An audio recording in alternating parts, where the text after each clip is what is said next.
History is often relegated to a list of names and places and dates. However, the reality is that history is about real people with many of the same struggles faced today. The stories of the past connect us with those who came before. Bartholomew County historian Susanna Jones knew that and wanted to convey to everyone that history can be fun and engaging.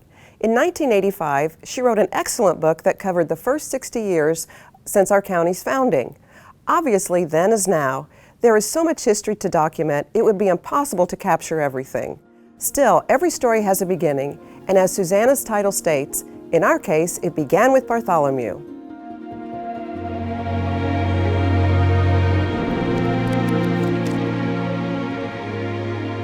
General Joseph Bartholomew was born in 1766. In 1798, Bartholomew brought his family to the newly created Indiana Territory. He gained fame as a military officer, and this is where he met General John Tipton. Both fought at the Battle of Tippecanoe in 1811 against a powerful Native American alliance formed by the Shawnee leader Tecumseh. However, it was his brother Tenskwatawa that led the forces into battle against his brother's wishes. The Native forces suffered a devastating loss that would have repercussions for decades. Bartholomew and Tipton served in the Indiana State Legislature together and were two of the 10 commissioners chosen to select the site of the new state capital, which would become the city of Indianapolis. Though they were of different political parties, Tipton introduced the 1821 legislation to name the newly formed Bartholomew County after his commander and friend. The generals were no different from any other white inhabitants at that time and believed they were more civilized than the Native Americans. Tipton and Bartholomew spent their military careers fighting indigenous peoples and negotiating often lopsided treaties that allowed white settlers to claim these lands. While some of these actions by our ancestors are cruel by today's standards, we must put them into the context of their times.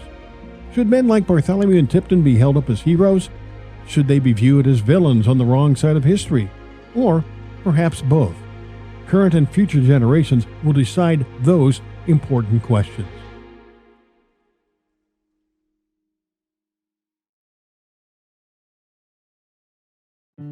After Bartholomew County's founding in 1821, the population of Columbus grew slowly in the early years due to a combination of factors, including the lack of good roads and the difficulty traveling and transporting goods within Indiana. In 1821, 369 taxpayers were listed on the county books. The first census results for the town showed just over 1,000 residents in 1850. 20 years later, the city population was up to 3,300, and by 1900, over 8,000 people lived within Columbus. Although there were numerous mills scattered around the county, Columbus did not have its own flour mill within the town until 1835. Prior to that, all flour had to be brought in by wagon loads from elsewhere.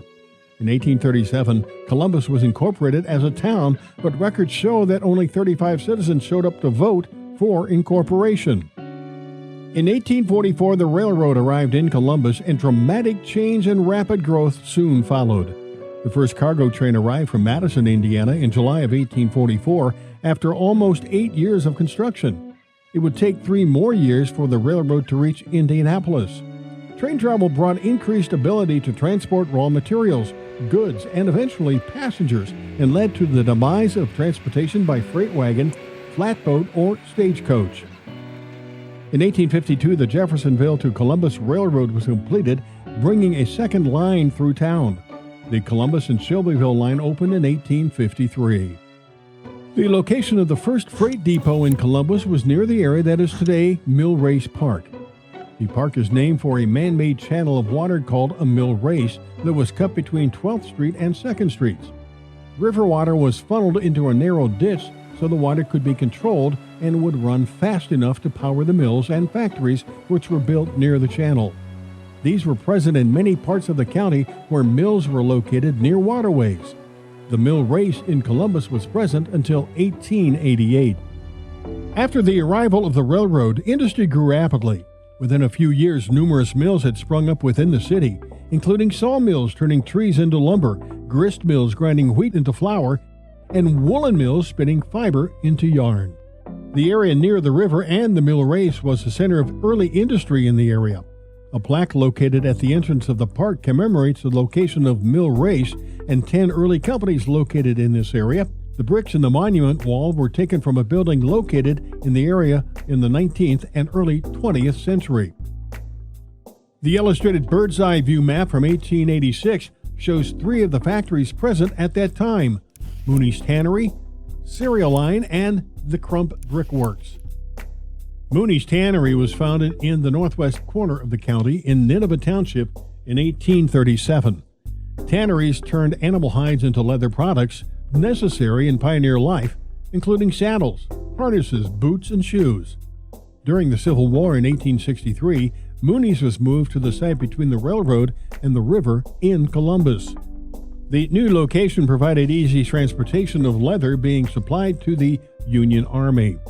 In 1900, Mooney's was thought to be the largest tannery in the world, and the company operated until 1962. The building was torn down the next year, but a large concrete wall which protected the tannery from flooding is still standing at the edge of Mill Race Park.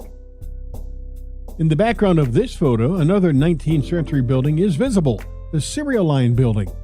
In 1880s, the Cereal Line building on Jackson Street operated next to the railroad station. The company produced a dry breakfast cereal that was never a commercial success, unlike that of Kellogg's Company in Michigan, but was served on the Titanic and other luxury cruise ships in the early 20th century. This product was also used in the malt liquor and beer fermenting process. The building was abandoned in 1892, and the Cereal Line Company moved to Indianapolis to become part of the American Hominy Company. The back portion of the building was later torn down, as was the railroad building, but the taller portion remained standing and was repurposed almost 100 years later. When Cummins Inc. built its new corporate offices in Columbus in 1983, architects incorporated the Cereal Line building into the design to be used as the employee cafeteria. The third factory visible in this 1886 illustrated map was the Crump Brickyard, seen near the top of the map on the east bank of the Flat Rock River near the covered bridge. Francis J. Crump was one of the earliest settlers in Bartholomew County, arriving in 1822 after completing an apprenticeship in carpentry and cabinet making. He made money initially by selling coffins during a malaria outbreak and then found great success buying and selling real estate. In the 1870s, F.J.'s son, F.T. Crump, founded a brickyard, and by 1874, he was considered the wealthiest man in the county for his various business interests. F.J.'s son, John S. Crump, was a Civil War veteran who made his own mark on the county. In 1889, John opened the Crump Theater on 3rd Street, which is still standing. John Crump also opened a hotel called the Belvedere across the street from his theater, and he created the first streetcar system within Columbus. Furthermore, he's credited with building a power plant that made electricity available to city residences for the first time. It's believed that his house, still standing at 704 Lafayette Street, was the first electrified house in the county. While much local industry was concentrated near the rivers and Mill Race, there was a darker side to the area as well in the early 20th century. Between the tannery and the river, some of the poorer residents of Columbus lived in small shacks and shanties. This area between the railroad tracks and the river was infamously known as Death Valley. The homes were located on low land near the noise and dirt of the railroad tracks. The water of the East Fork of White River often was contaminated with trash and debris from nearby factories, and Death Valley flooded frequently, allowing disease to spread easily. In 1962, Mooney's Tannery was the last of the early industrial buildings near the river to close. After the building was demolished in 1963, the land was purchased by the city of Columbus. A group of citizens known as the River Rats raised money to clean up the area and develop Mill Race Park. The park was redesigned in the early 1990s by landscape designer Michael Van Valkenburg to include 2 lakes and a landscape plan to accommodate for regular flooding.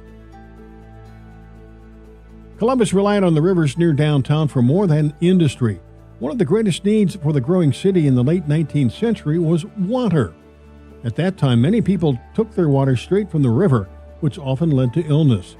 In 1903, in order to provide for fire protection and cleaner water, the city waterworks was built on the banks of the river as the city's power plant and water station.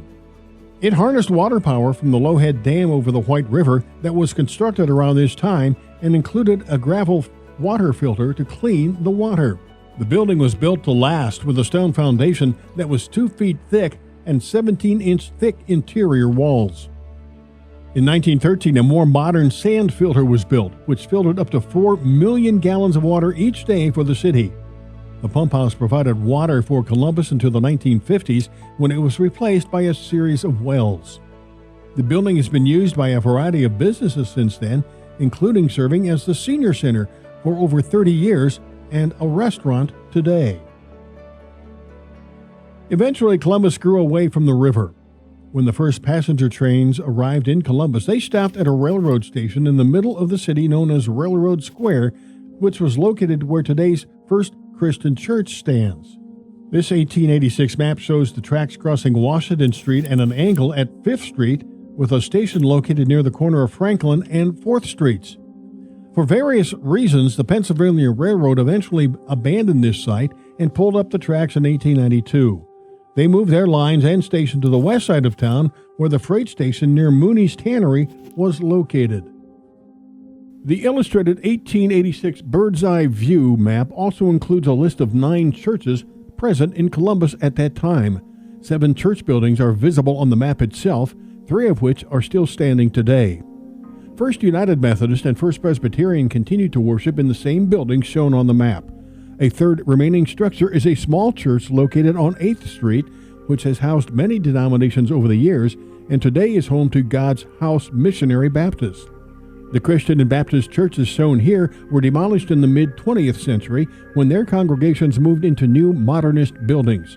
The Lutheran and Catholic church buildings are also no longer standing, although they survived into the 21st century. All 4 congregations are still active. Included on the list of 1886 churches are the African Methodist and African Baptist churches, both of which are listed without addresses because neither congregation had a permanent building at the time. This 1879 clipping from the Columbus Evening Republican encouraged all the black citizens of Columbus to gather together for worship, as no church for the population had been started. According to the article, there were 28 black adults and 10 children in the city at that time. That same year, an African Baptist congregation formed and began meeting in members' homes. By 1913, Second Baptist Church had moved into a frame building at the corner of 9th and Reed. Today, Second Baptist Church members still worship in the historic building, and it is the city's oldest traditionally black church after more than 140 years. Just a few years after the 1886 bird's eye view map, the first photo was taken from the top of the courthouse tower. This colorized view of the photo is circa 1890 and shows Railroad Square still present on the right. There are only a few recognizable buildings that are still standing, including First Presbyterian Church, which was completed in 1885.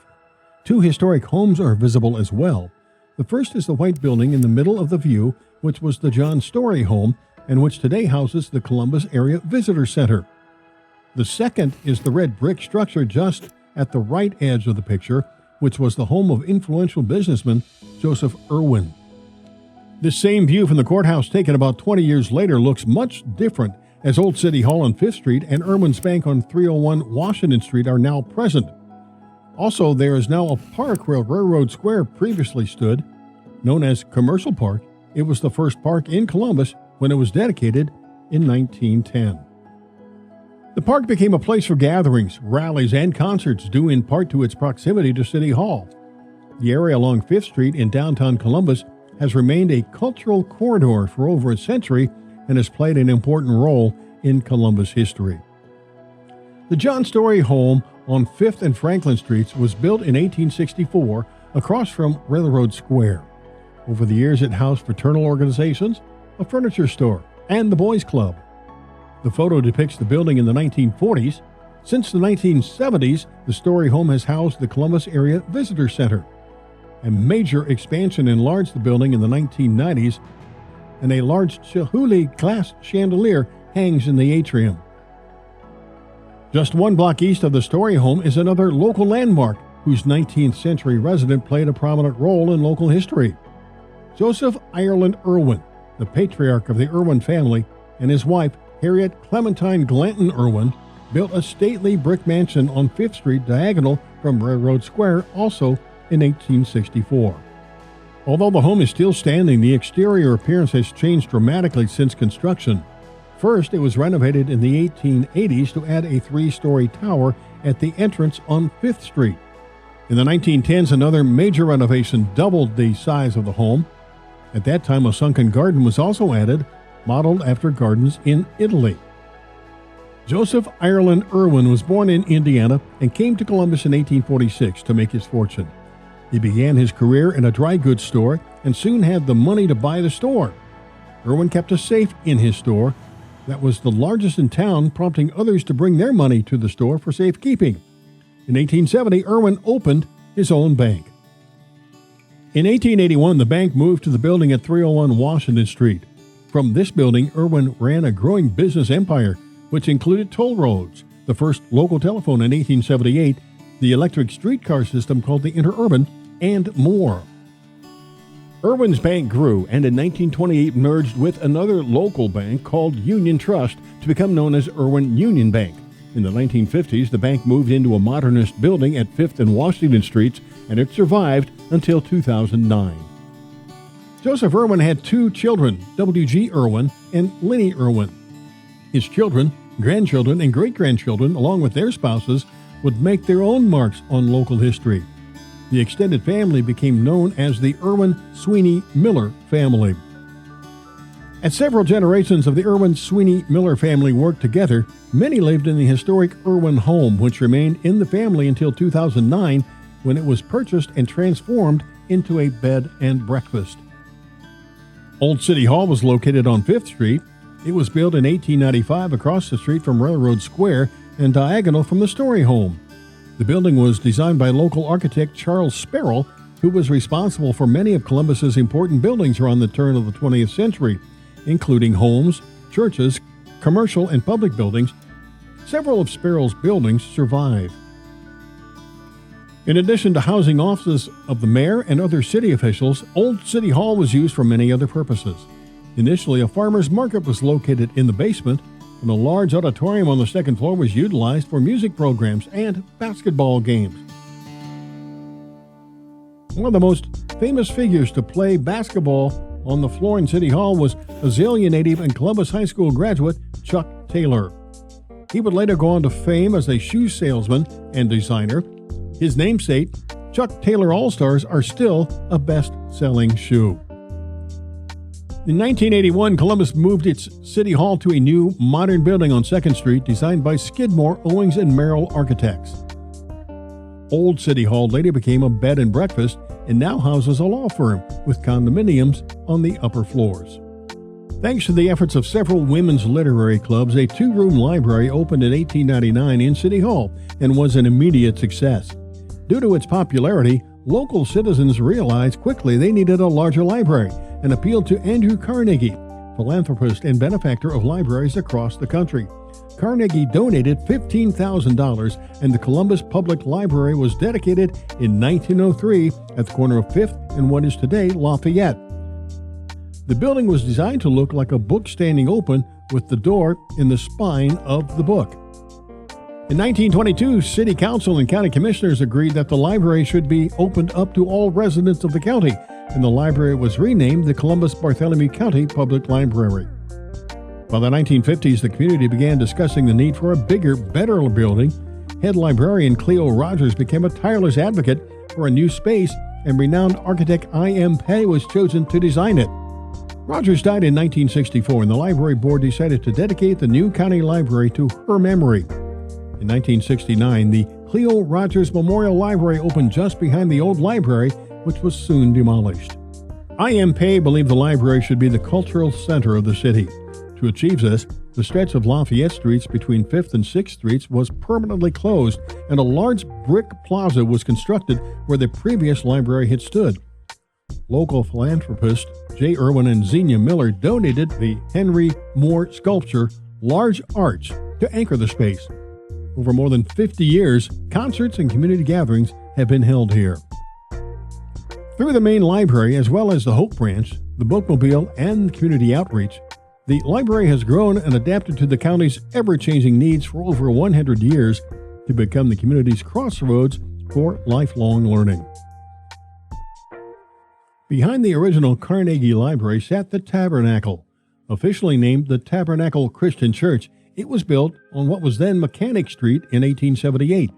The pastor of the church at that time was Reverend Z.T. Sweeney, who married Linnie Irwin, daughter of Joseph Irwin, whose home was across the street. Several generations of the Irwin-Sweeney-Miller family were prominent members of the Tabernacle. In the late 1930s, the congregation of the church determined that a larger building was needed. Church member J. Irwin Miller, great-grandson of Joseph Irwin and grandson of former pastor Z.T. Sweeney, guided the choice of Finnish architect Elias Saarinen to design a new modernist structure across 5th Street. At the time, a modern church building was a radical choice, and the citizens of Columbus were not sure about the non-traditional structure that was rising on the former Railroad Square and Commercial Park. The church opened in 1942 and was known as Tabernacle Church of Christ until 1943, when it became Christian Church. In 1957, the name changed again to First Christian Church. Today, First Christian Church is one of the most recognizable buildings in the city. For many years, at the corner of 5th and Washington Street sat a triangular building which for many years served as the offices of the Columbus Republican. Its triangular shape and facade that was set back from the corner was a result of the train that once crossed Washington to the old Railroad Square. The newspaper was founded by Isaac T. Brown and began as a weekly paper in 1872. It transitioned to a daily edition in 1877. The cost to receive 6 days a week newspaper service at that time was $5 for 1 year. Although the name changed several times, it was known for the longest period as the Evening Republican. In 1967, the paper became the Republic. The newspaper continued to be run by 6 successive generations of the Brown family until it was sold in 2015.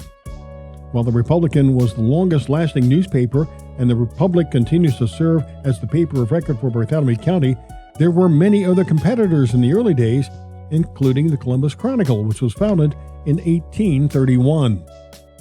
Other newspapers over the years included Columbus Gazette, Columbus Weekly News, Columbus Bulletin, the Bartholomew Democrat, the Columbus Herald, the Daily Evening Democrat, and many more. While there are a few remaining copies of some of these papers, many survive in historical and online collections, providing historians and interested readers with a wealth of historic information. Near the east end of 5th Street on Pearl Street between 6th and 7th sat Columbus's first public school, called Old Central, which opened in 1859. Between the county's founding in 1821 and that time, the education of local children was addressed by a variety of private schools, including many one-room schoolhouses throughout the county. While free public education was written into the constitutions of the Northwest Territory and the state of Indiana, no funding was provided, so local schools were supported by donations and pupil fees. Old Central originally housed students of all ages, from elementary through high school. Like most schools in the county and country, both the building itself and the playground were segregated for black and white students. In this 1899 photo, teacher Charles Jackson leads a classroom of 4th to 7th graders. The following year, Granville Lee would become the first black graduate of Columbus High School in 1901. His sister Mabel graduated 4 years later. Beginning in 1871, a variety of new public schools were being built around Columbus as the population was growing. Several of these buildings are still standing today, including the first Ward School, McKinley, and Maple Grove or Garfield, which is the BCSC administrative headquarters today. Old Central was eventually torn down, and in 1905, Columbus High School opened on 7th Street between Pearl and Sycamore. It was also called Central School. Like the other building, it had replaced and initially housed only high school students. This building would serve Columbus students for over 100 years, first as Columbus High School, then Central Junior High, and finally Central Middle School. The 1905 building was torn down in 2007 and replaced with yet another school in the same general location called Central Middle School. This is the third Central School to be located here and includes several remnants of the earlier schools, including a fountain, lamppost, and several stone inscriptions that were incorporated into the new building.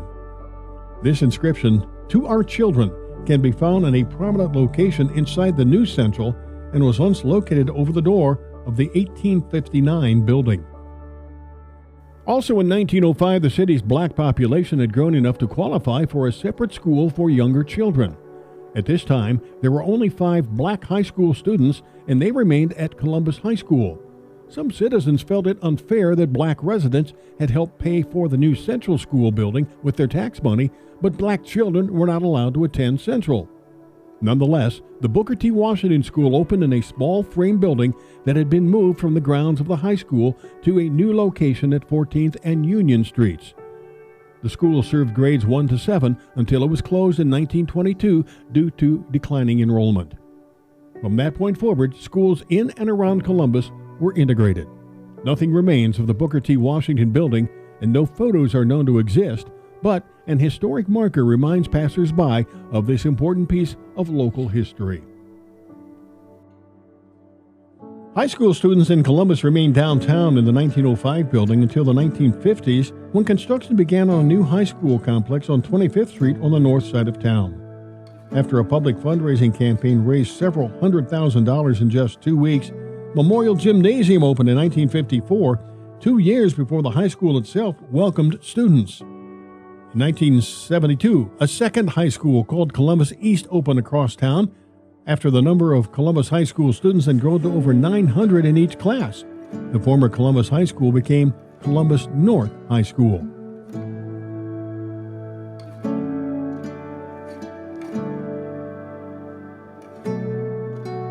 In 1965, the Bartholomew Consolidated School Corporation was formed to organize schooling for 10 of the 12 county townships. Flat Rock and Hall Creek townships had previously formed their own school corporation.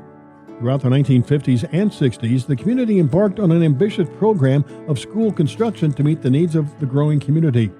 Today, BCSC includes 1 dedicated pre-kindergarten center, 11 elementary schools, 2 middle schools, 3 high schools, and an adult education center to educate students of all ages within the Bartholomew Consolidated School District. School children and adults alike have enjoyed many popular city parks over the years, including 2 near the library that were eventually replaced with buildings.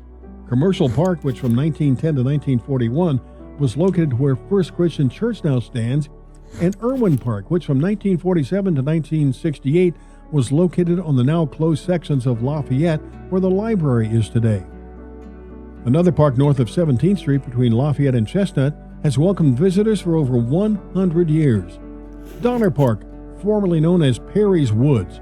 Born in Bartholomew County, John A. Perry, grandson of early settler Ransom Perry, was engaged in farming and owned many acres of land, including Perry's Woods. This area was north of the city limits prior to 1900 and next to City Cemetery. Perry leased the land to the city, and it was a popular recreation destination in the 1880s and later. In 1915, Perry's Park was considered as a possible location for a new county hospital. Mary Donner, who lived nearby, asked her son, wealthy industrialist William Donner, to purchase the park and donate it to the city to preserve the open space. Will Donner did this and asked that the park be named Donner Park after his mother. In 1947, Donner donated the swimming pool and community center to the park as well. Over 70 years later, Donner Pool is still a popular place for families to enjoy in the summer, and the playground and shelter houses are used much of the year. Donner is now one of 23 parks with over 1,000 acres of parkland managed by Columbus Parks and Recreation Department. Over 360,000 participants annually enjoy Columbus Parks and park programs each year. With Perry's Woods no longer an option, the county chose another area on 17th Street east of the city limits to build a county hospital. Bartholomew County Hospital opened in 1917 and was the first hospital in Indiana to be built after a 1913 state law allowed communities to issue bonds to pay for local hospitals. To enable people to get to the new facility, 17th Street was extended and a new bridge built over Hall Creek. In the 1940s, Will Donner made another major contribution to his hometown through a large donation to the hospital to provide a clinical laboratory, x-ray equipment, and salaries for the first pathologists and radiologists. In 1992, a major renovation and addition took place, and the hospital's name changed to Columbus Regional Hospital to reflect its service to patients outside of the county. In June 2008, The hospital was affected by an historic flood that devastated much of Columbus. An estimated 15% of all structures in Columbus were damaged. After unusually heavy rains fell on saturated soil, Hall Creek rose quickly and water inundated the hospital, flooding the basement and part of the first floor. The hospital was closed for 4 months. To prevent similar disasters in the future, the hospital installed a gated flood wall and an improved flood warning system. Today, the facility is part of Columbus Regional Health, a modern health system caring for patients in 10 counties. Shortly after the founding of Donner Park and the opening of the county hospital, two companies which would have long-lasting impact on Columbus were founded in the same year, 1919. Bartholomew County native Q.G. Noblet, along with Frank Sparks and another partner, founded the company that would eventually become Arvin Industries in Indianapolis. Known initially as the Indianapolis Air Pump Company, the company produced much-needed brass tire pumps for the new automobiles that were starting to fill American roads. Some production began on some of the first automobile heaters as well, thanks to a partnership with Richard Arvin, who held the patents, and eventually the company became known as Noblet Sparks and moved to Columbus in 1931. Noblet Sparks was the largest employer in the Columbus area during the Great Depression, and the company expanded into a variety of automotive and household items. In 1950, Noblet Sparks became Arvin Industries. Arvin produced mufflers, exhaust pipes, and catalytic converters for cars and trucks, along with radios, televisions, and home heaters. The company also manufactured indoor and outdoor living items, such as tables, chairs, and grills.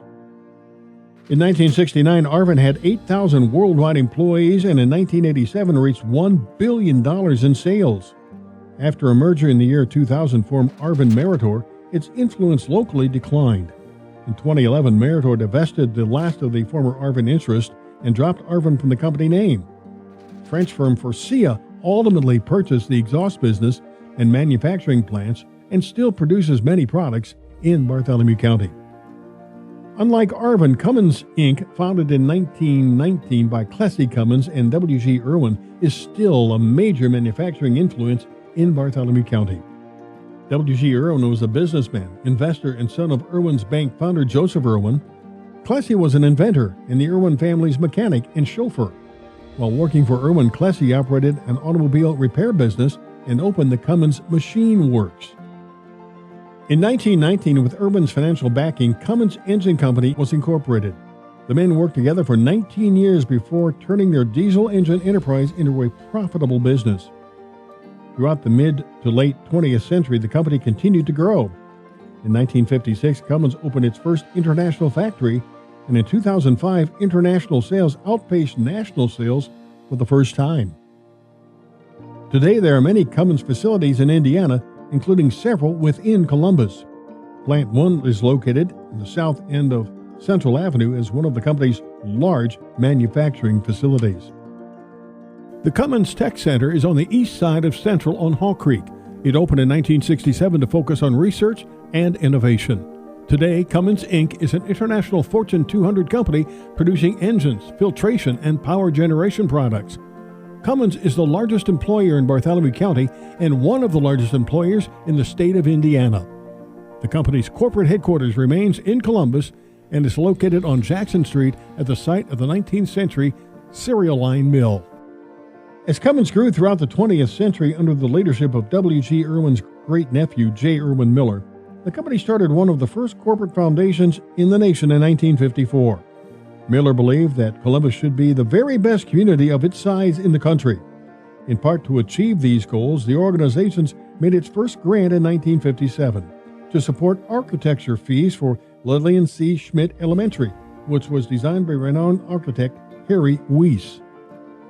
The Columbus Architecture Program became a formal part of the Cummins Foundation in 1960, recommending architects and supporting the design fees of certain public buildings. To date, more than 50 building projects in the Columbus area have been sponsored by the Cummins Foundation, which has placed Columbus in the forefront of modernist architecture.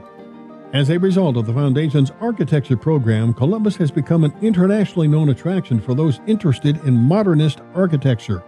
Besides attracting over 10,000 visitors per year, the city has attracted national awards and accolades.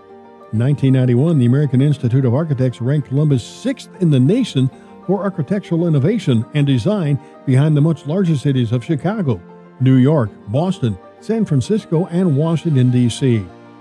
Columbus is also home to 7 National Historic Landmarks, a rare feat for a city of its size. Although the mid-20th century was a time of positive growth and change in local industry and architecture, Columbus struggled during this time with many of the same civil rights challenges occurring across the United States. The climate in Columbus was often not welcoming to African American families. Black men had to leave town to get a haircut because no barbers would cut their hair. Most neighborhoods were segregated, and residents of white neighborhoods sometimes tried to keep black residents out. In 1962, a group of men, including Benjamin Mickey King, a respected black microbiologist, businessman Owen Hungerford, and the Reverend William Laws, an attorney and future Congressman Lee Hamilton, founded the Commission on Human Relations with one of its first goals to create a fair housing ordinance for Columbus. In 1964, J. Irwin Miller, who was then chairman of Cummins, made clear his personal belief and the position of Cummins Engine Company that it was critical to create a community that is open in every single respect to persons of every race, color, and opinion. This was a very radical idea for a corporation at the time and a powerful statement that propelled change in Columbus. Today, the Human Rights Commission is part of city government and works to provide equal opportunity for all and to prevent discrimination in employment, housing, education, and public accommodations. Its mission includes educating the public about the issues of human rights and challenging attitudes that create barriers to equality. In addition, many local organizations such as Heritage Fund, the Community Foundation of Bartholomew County, Sukasa, and the African American Fund continue to make the efforts of making Columbus and Bartholomew County a welcoming community. While so much progress has been made, much work still needs to be done to achieve Mr. Miller's vision. The development of Columbus in the second half of the 20th century was aided by many factors, including the growth of the population and the influx of new businesses. In 1949, the size of the city of Columbus grew when East Columbus was officially annexed and became part of Columbus after several years of contentious debates and a legal battle that went all the way to the Indiana Supreme Court. The process began on May 20, 1946, when the Columbus City Council altered its agenda at the last minute to place the annexation ordinance on the table. At the same meeting, the council voted to suspend the rules and allow passage on the first reading of the motion rather than the normal two. East Columbus residents were angered with this decision, claiming their voices were not allowed to be heard. Despite petitions against it, the courts eventually ruled the annexation was legal. Despite this contentious merger, East Columbus has played a large role in the city's development. Mabel McDowell Elementary was built in 1960 as the second school built with design funds from the Cummins Foundation. It is now an adult education center and is one of the city's 7 National Historic Landmarks. Fadria Elementary School is an open concept school that was one of the first schools in the county designed to also function as a community center. Fadria is now part of the Columbus Signature Academy pathway through the Bartholomew Consolidated School Corporation. Another notable feature of East Columbus is Costco, now part of the Durrell Juvenile Company. The Columbus Specialty Company was founded in 1935 by B.F. Hamilton, a former executive of Noblet Sparks, and his 3 sons. The company started manufacturing matchboxes in a single room in a downtown building, but grew into making housewares and home furnishing accessories. By 1940, the company was making over 600,000 match containers and 400,000 dustpans a year. Due to growth in demand, the company moved to a large new facility on State Street in 1949. Over the years, the company has gone through many name changes, from Hamilton Manufacturing to Hamilton Costco and then Costco in 1974. In 1988, Durrell acquired Costco. The manufacturing plant remains an East Columbus landmark, making car seats, bicycles, and other home products. B.F. Hamilton was also influential as a community member and philanthropist, gifting an ice rink which now bears his name, Hamilton Center. Starting in the 1960s, Columbus city limits began a large expansion to the west as well. First, the area of State Road 46 between downtown and the Interstate 65 interchange was developed and also annexed, which brought economic gain and more residential development on the city's west side. Woodside Industrial Park is a large area off I-65 south of Columbus at the Walesboro exit. The area first opened as Woodside Business Center in 1979 after major investments by local companies who hoped to attract new businesses to the area. Since then, a large number of international companies, including many automotive suppliers, have opened in the Woodside area, which is now within city limits. Changes were happening closer to downtown as well. In the 1960s and early 70s, like many other cities, Columbus was struggling with how to react to the movement away from the downtown center. Housing, shopping, and other businesses were beginning to relocate and abandon the once vibrant downtown. A 1968 master plan was developed with an ambitious idea to reinvigorate the area by, among other things, clearing and rebuilding an entire 53-acre area downtown. Among the first buildings to be built were the Republic newspaper building on 2nd Street and the new post office on Jackson Street. The centerpiece of this plan was a building to serve as a publicly owned community space and a privately owned retail mall. Designed by Cesar Pelle, the Commons Mall was dedicated in 1974. The public space included an indoor playground, a stage, and the kinetic sculpture Chaos 1, designed by Swiss artist Jean Tanguay. Chaos was donated by J. Irwin Miller and his wife Xenia and his sister Clementine Tangeman. Tanguay assembled Chaos in the historic Columbus Pump House from 1973 until 1974 using mostly scrap materials, much of which came from metal salvage company Kreutz, a local company which has been in business since 1900. The mall, while anchored by Sears, never really achieved the results hoped for. Because of this and maintenance needs, after much community discussion, the decision was made that the building should be demolished and replaced in the early 2000s. During the demolition and construction of the new Commons, Chaos was protected by a giant steel box that allowed the 30-foot-tall, 3-ton sculpture to remain in place as the new building took shape around it. The new Commons, which opened in 2011, no longer has the mall component attached. Instead, only the public portion remains with a new playground, event space, and Chaos 1. The remaining portions of the lot became office space for Cummins, Inc. Beyond industry, the city has also made efforts to increase post-secondary educational opportunities with 3 institutions located on the Columbus Municipal Airport campus, which is called the Columbus Air Park. The Columbus campus of Ivy Tech Community College was established in 1967 and moved to its current location at the airport in 1983. Locally, Ivy Tech serves over 3,000 students from 4 counties, Bartholomew, Decatur, Jackson, and Jennings, and offers hands-on experience with some of the state's most advanced technologies and training facilities, plus the convenience of more than 1,000 online classes and small class sizes. Indiana University, Purdue University Columbus, was founded in 1970. It was originally known as IUPUI Columbus as an extension of IUPUI in Indianapolis. In 1971, all classes were moved to the current location on Central Avenue near the airport. IUPUC offers a variety of undergraduate degrees and master's degree programs in business administration, mental health, counseling, and nursing. Purdue Polytechnic Columbus is currently headquartered in the Advanced Manufacturing Center of Excellence in Columbus. Founded in 1983, Purdue Polytechnic Institute of Columbus is part of a statewide network that offers Bachelor of Science Technology degree programs and leadership certifications. The Columbus Learning Center was completed in 2005 to meet the community's educational and workforce needs. The building connects the Ivy Tech, Purdue Polytechnic, and IUPUC campuses at the Columbus Airport. The Learning Center was developed as part of the Columbus Community Education Coalition's push to increase access to education and economic opportunities. One of the best local educational destinations is the Bartholomew County Historical Society Museum at 524 3rd Street. Founded in 1921, the Historical Society thrives to collect, preserve, discover, and share the history of our county.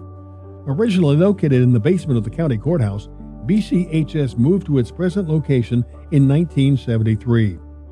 The museum is located in the McEwen Samuels Marr home, which was constructed around 1860 and was completely renovated when the society acquired it. The exterior appearance remains much as it originally stood, and the cast iron fence around the property dates from about 1864. Inside are state-of-the-art permanent exhibits on Bartholomew County history, in the early industrial heritage of the area. The museum also hosts rotating and traveling exhibits. Columbus Township is not only the geographical and governmental center of Bartholomew County, it is an economic, entertainment, and commercial center as well. In its bicentennial year, Columbus is a thriving small city of around 48,000 people, including a large international population. Can the next 200 years be even better, as citizens remember the past but plan for the future?